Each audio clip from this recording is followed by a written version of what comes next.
Welcome to the New Abbey YouTube channel. We are a Jesus community telling the biggest story of God in Los Angeles, and we're excited that you're joining the conversation with us today. Enjoy. God is not found in some bricks. God is not found just in the people who speak up front or who sing up front. The elements, the worship, the scriptures, it all just points back to you that you are the body of Christ and that God is speaking through each and every one of you. So, if you find 3 or 4 people around you, we have a question that you can easily answer in 5 minutes. What's your purpose? Enjoy.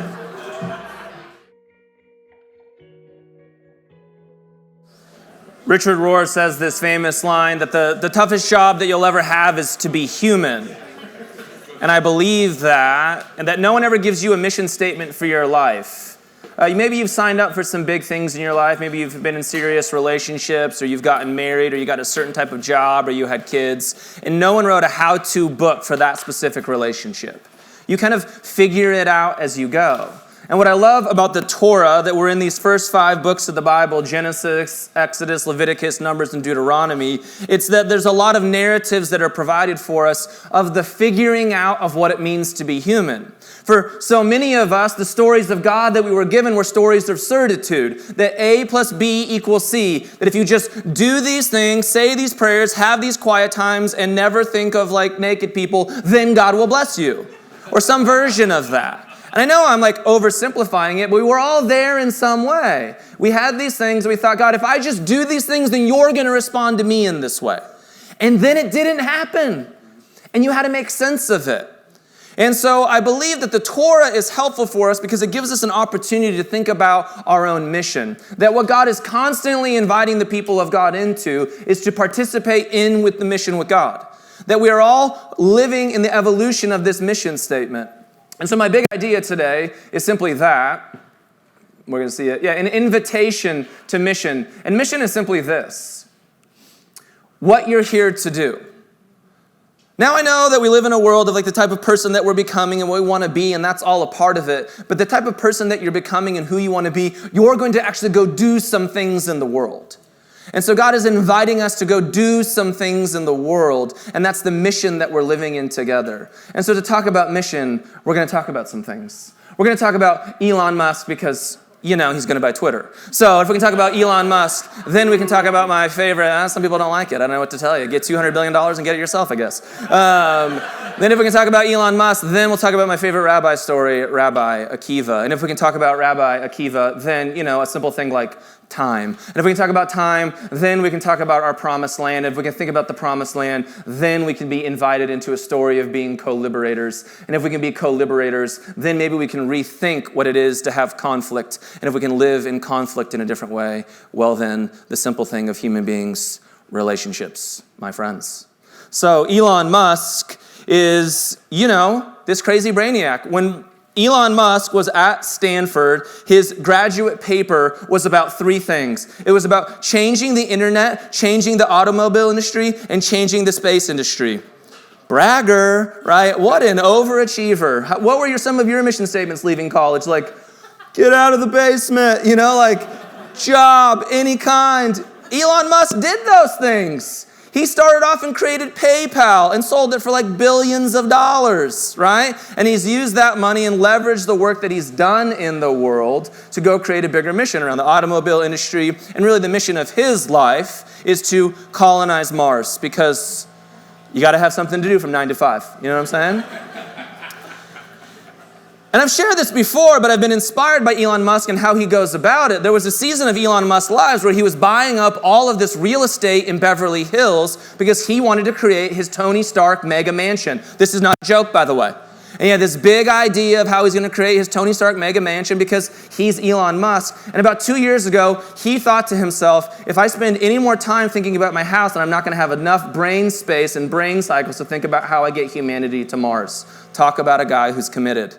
right? And so he moves to Austin. He lives in this like $50,000 house in the outskirts of Austin because he just wants as much brain space as possible to live out his mission. And his mission is to get humanity to colonize Mars. And now to colonize Mars, it's going to require some things. To colonize Mars, you have to be practical. You have to have the right people. You have to be patient. There's some things that we need to increase. Elon Musk recognizes that the current rockets that we have do not provide enough power to get us to Mars in a reasonable amount of time, which creates huge issues. If you leave people on Mars and someone's like got something going on, it's hard to say like, see you in 6 months. You need a little bit more power to get there and to get back, and you have to decrease the cost of building rockets. That all of the rockets that we have currently in the world have cost somewhere around $200 million every time that we ship it to space. That the space shuttle, when we were still launching that, would cost us about $1 billion every time we sent it to space. And currently, SpaceX and Elon Musk is figuring out how to send rockets to space for around $20 million a pop. A tenth of the cost of what the US government was doing it at.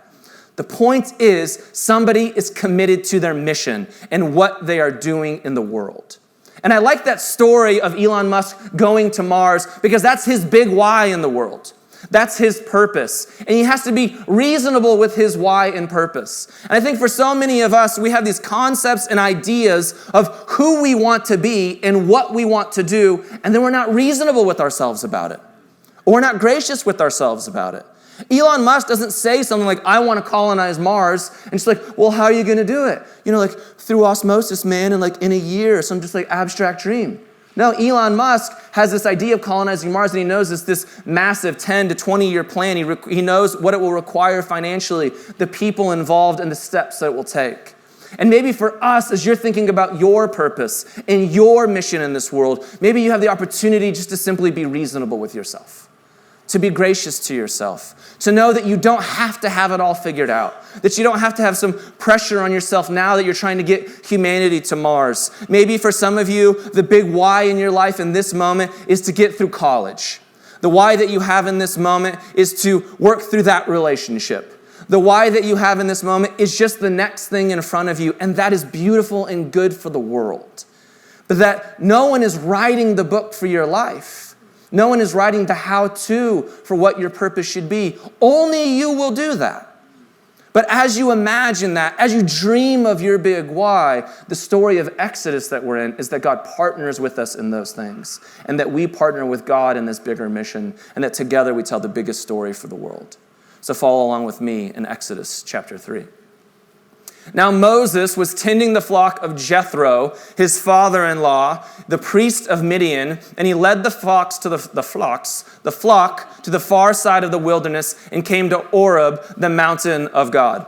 Exodus is trying to get us engaged in the story of where Moses has been at. If you remember in Exodus before, Moses had an interesting beginning. He was born to a Jewish family. Bad time to be born to a Jewish family because Pharaoh wanted to kill all the firstborn Jewish children. That the Israelites had made their way to Egypt because 400 years before, there was a famine in the land. And if you remember, there was a famine in the land, that even before that narrative, that there was a guy named Jacob, and Jacob had 12 sons. And out of those 12 sons, he loved one named Joseph a lot, and his other brothers didn't like that they loved Joseph. He loved Joseph so much, and so his brothers decided to kill their brother Joseph. Again, Game of Thrones kind of stuff going on here in the Bible. And so they tried killing Joseph, but then he didn't end up getting killed. He ended up getting sold into slavery, and he moved to Egypt. And when he was in Egypt, he ended up rising to second in command of Pharaoh, and because of that, he had the resources and the ability to provide for his family and to provide a path forward for the purposes of God. Because if you remember, even before that God had made some promises to Abraham and to Isaac, and that those promises were of children and land, because in the ancient world, children and land simply mean blessing.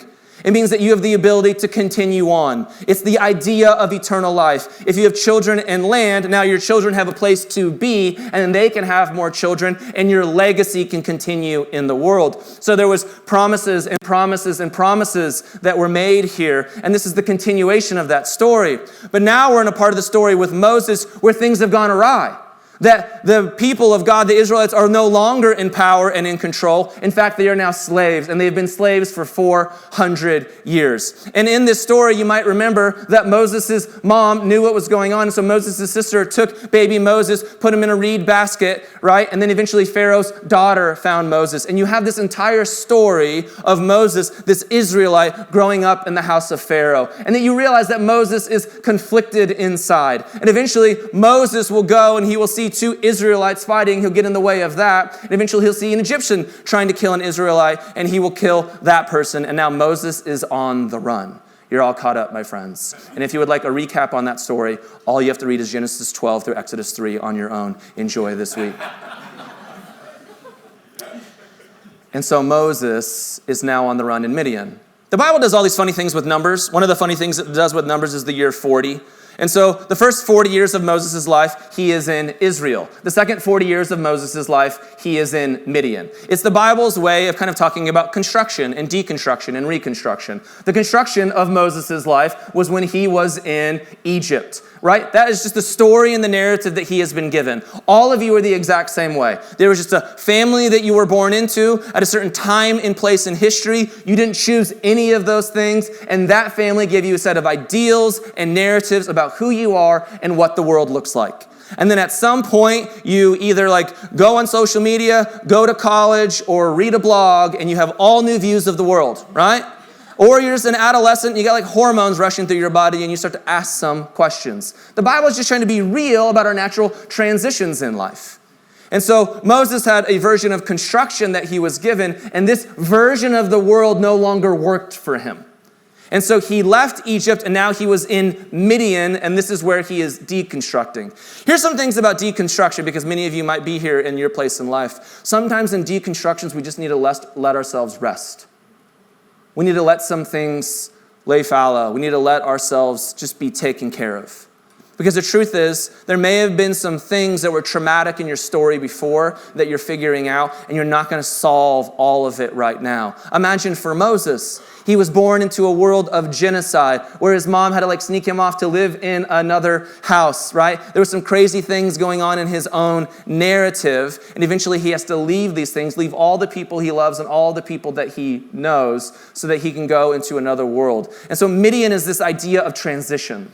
It's this period of waiting. The next 40 years of Moses' life are going to be when Moses actually goes back to Egypt, all of the fireworks of God in the Exodus story, watch the Prince of Egypt again, right? That narrative, and then the people of God in the wilderness. So Moses is simply the exemplar. Moses is the person that the people of God can look to of, oh, this is going to be my story. So Moses goes to the wilderness, and he spends 40 years there, and it's the Bible's way of saying, Moses can't give what he doesn't have. In order for Moses to be the guy who shepherds the flock of God, the people of God, he needs to go spend some time in the wilderness himself. How many of us are deconstructing, letting go of some things, and we're bigger fundamentalists now than we were before? And I think, some of you are I feel guilty right now. That's okay. And I do believe that in liberalism at the moment, we have a huge level of fundamentalism, that we've traded one set of absolutes for another set of absolutes. And the hard thing about that is that what we're looking for is freedom. The answer is not leaving the fundamentalism of the conservatism that you came from. The answer is not picking the fundamentalism of the liberalism that you're moving into. The answer is a third way, a way of being transformed, a way of being healed, and a way of being matured in the world. And this story is inviting us into it. The scripture goes on and says this, There the angel of the Lord appeared to him in flames of fire from within a bush, and Moses saw that through the bush, that though the bush was on fire, it did not burn up. So Moses thought, I will go over and see this strange sight, why the bush does not burn up. Some of you have many edibles and had some similar experiences yourself. It's okay.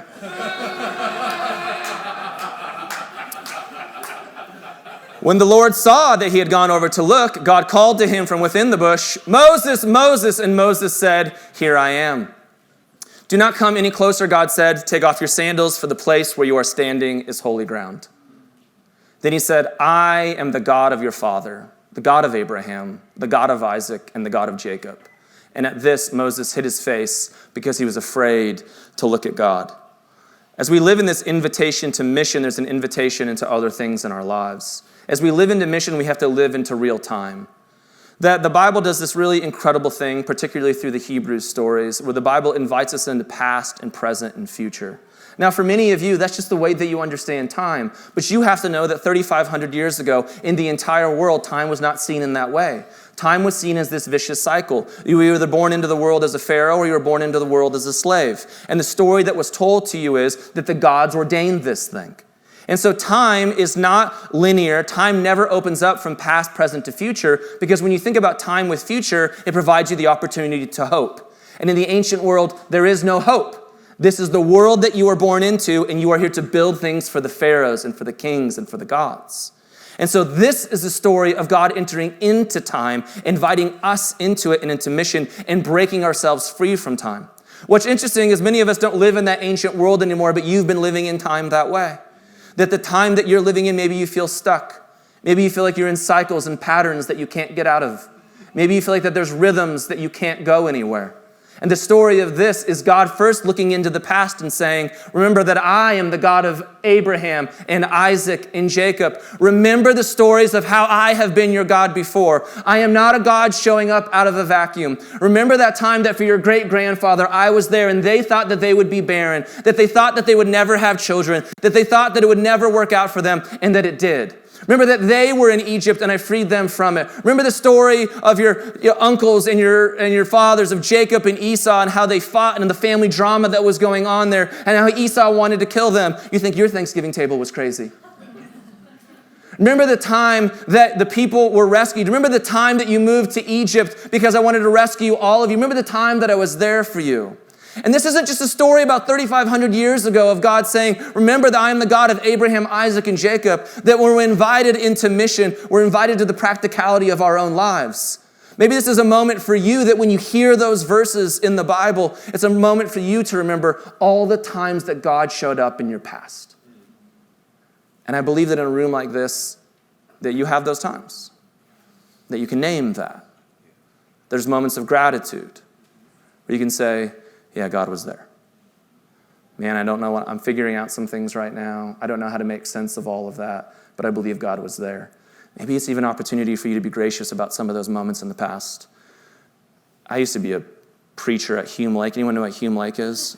I saw some of you roll your eyes so fast. That was truly unbelievable.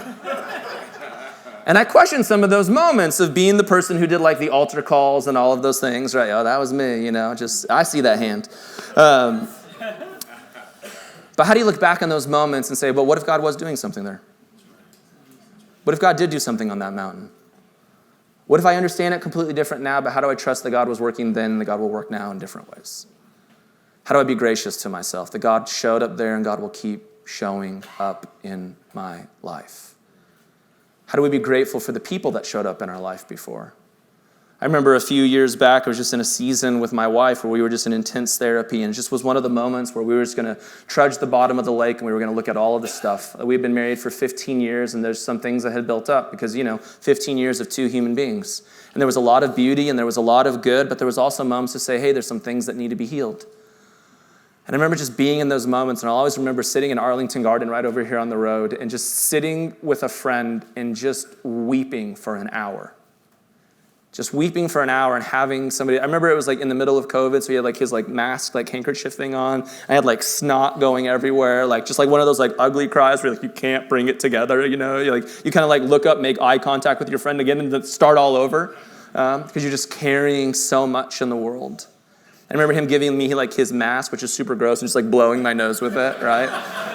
And now I wash it and I like have it like on a little desk as a reminder. It's super gross, but you get the point, And it's that reminder for me of how that season was really difficult. My wife and I put in a lot of work. And it was just a different season of our life where we got to deal with some things maybe that we hadn't dealt with before, and it makes our marriage even stronger and better and healthier moving forward.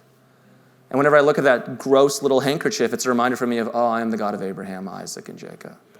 I was the God who was even there for you then. The moment when you thought maybe your marriage actually won't make it, and when you had to surrender, when you had to let go, when you had to look at some of your own demons, Corey, is when you actually healed, and I was with you the entire time. So we trust that God has been in our past, Would we find gratitude for what God is doing there? And when we trust that God has been in our past, and maybe God can be in our present. And the story goes on. And the Lord said, I have indeed seen the misery of my people in Egypt. I have heard them crying out because of their slave drivers, and I am concerned about their suffering. I'm going to pause there a second. It's one of my favorite verses in the entire Bible. A powerful verse of God just saying, I have seen and I have heard your suffering. And I think for many of us, we just need that reminder that there is a God out there who is not absent, who is not playing games with us, who is not trying to trick us, who simply sees and hears the pain that we're going through. That doesn't mean that the outcome that you want, you're going to get it. That doesn't mean that the exact things that you pray for, it's all going to happen in a very specific way. What if it's just simply that? That there is a God who sees and hears where you're at. The gift of being a pastor is that you are invited into people's lives. That you get to sit with people in their suffering and in their pain. And it's just been one of those weeks. It's been like a month kind of in this community. I've kind of gotten call after call after call. Ugh.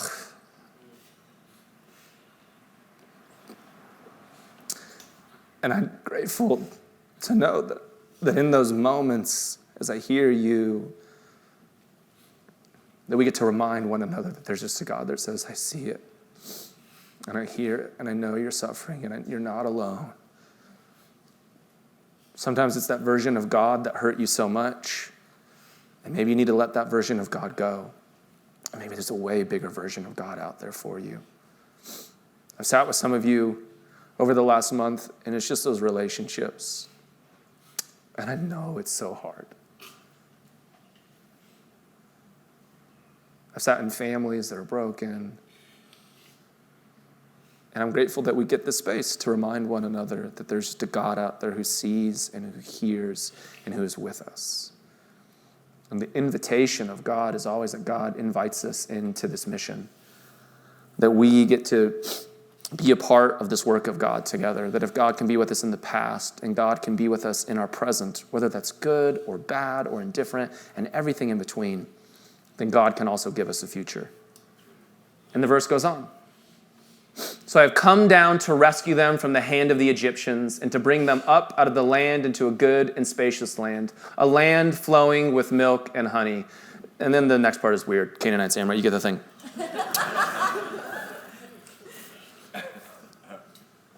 Maybe some of us just need that reminder in this room today. That what if God does have a future for us? Not in like the evangelical version of like Jeremiah, whatever the bumper sticker is, and everything's going to be perfect. But what if God just has a future for us? What if we get to live into that hope? That we can trust that God has been there in the past, that I've been going through things in the present, and that I can see again and again and again the way that God shows up. And what if God has a Mars for us to go to? What if God has a purpose for us to go to, a home for us to go to? What if when things don't work out, you never even knew it, but there was another church that you've been talking to for a year, and they're going to open their doors for you? That sometimes life does give you lemons and you make lemonade. That sometimes you don't think that things are going to work out, but that there is hope. And what a gift that we have together. And sometimes I feel that in the world of liberalism and progressivism and deconstruction and all the world that we live in and I live in every day, we forget hope. That we are so busy burning things down because there's so many things worth being angry at. There are so many systems that have hurt people, and we should continue to be mad at those things and frustrated at those things, and we should build a new home together. And we should trust that there's a better way forward, that the hope of the world is not burning it all down. It's what will be planted out of those ashes. And together we are planting those things.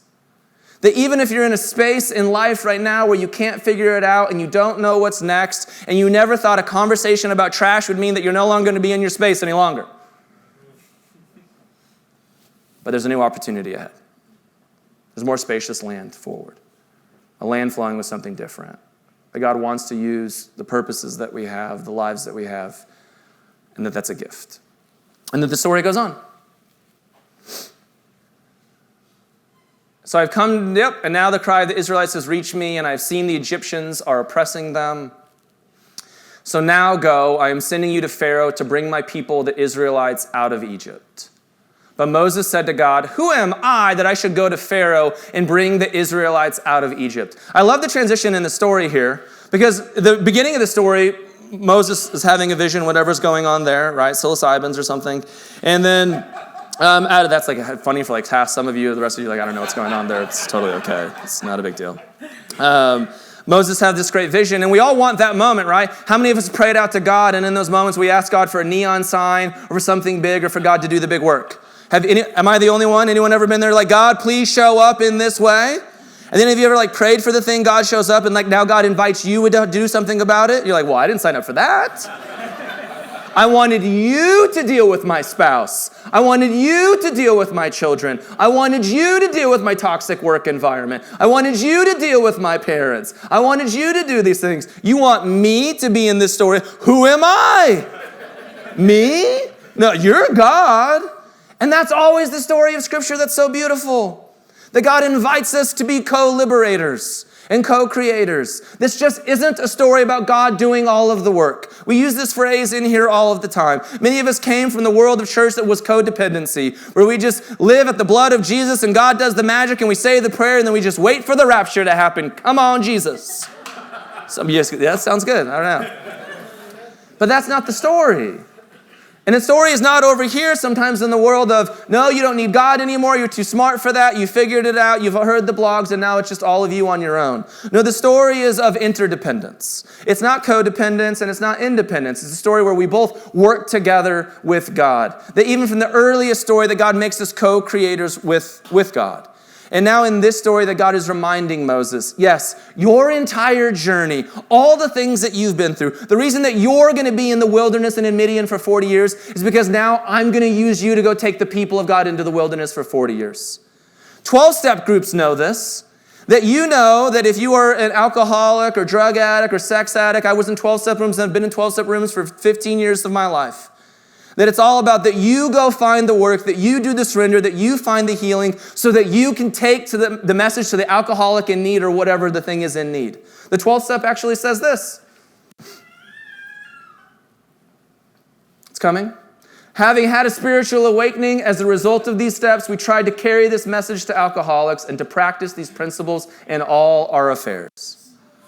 The idea is this: you cannot give what you do not have. And so you do the work, you go to the therapist, you take care of yourselves, you don't avoid the wilderness. You sit in it and you figure out what God has for you there, and you invite other people into it, and you spend time with other good people there, and you figure out where you're at so that you can go take the journey to other people. Because sometimes we tell the story of the promised land that it's just all about us. This isn't just about your promised land. This is about inviting other people into it as well. That the best version of our purpose and mission in the world is that when we find it, that we empower others to be the best versions of themselves.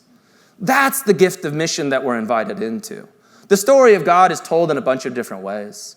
It's why when Jesus came, he didn't ask a bunch of people to be believers or believers. Is that when Jesus came, that was so subtle. That was quick. Like my mind, I wasn't even ready for it, so that you were is great. Jesus asked for a bunch of followers. That Jesus is inviting us to participate in the story. This is what's going on here. I'm a coach for little kids for baseball, and I love it because you get to develop little kids, right? And my baseball team is like, they're 8-year-olds, so they're all kinds of different places. You have some kids that when they get up to bat, they're just going to hit it every time. There's other little kids, when they get up to bat, I am not quite sure they know what sport that they're playing. And that's okay. Like I could literally put like a handkerchief on them spinning around. They might as well be hitting a piñata or something. It's just absolutely crazy. But the gift of being their coach is that every kid is just in a different place and they need different things. They need different words of affirmation and different kinds of encouragement and different types of development. And I think the thing that we're being invited into here is that God knows your specific story of your past. God knows your specific story of your present. God knows your specific story of a land flowing with milk and honey that you're going to move into. And would you trust that God's going to develop you exactly where you're at? Exactly for what you need. Exactly at the level of humanity that you're in. Would you trust that? And that you're going to get through this thing, and that you're going to evolve, and that you're going to heal, and that you're going to transform, and that you're going to mature, and then God's going to invite you into something else later. That God is with us every step of the way as human beings. That God is with us in our past, that God is with us in our present, and that God is with us in our future. That God is inviting us into a mission that is far beyond ourselves. God first wants us to be able to heal and take care of ourselves. If you cannot love yourself, it will be impossible to love your neighbor.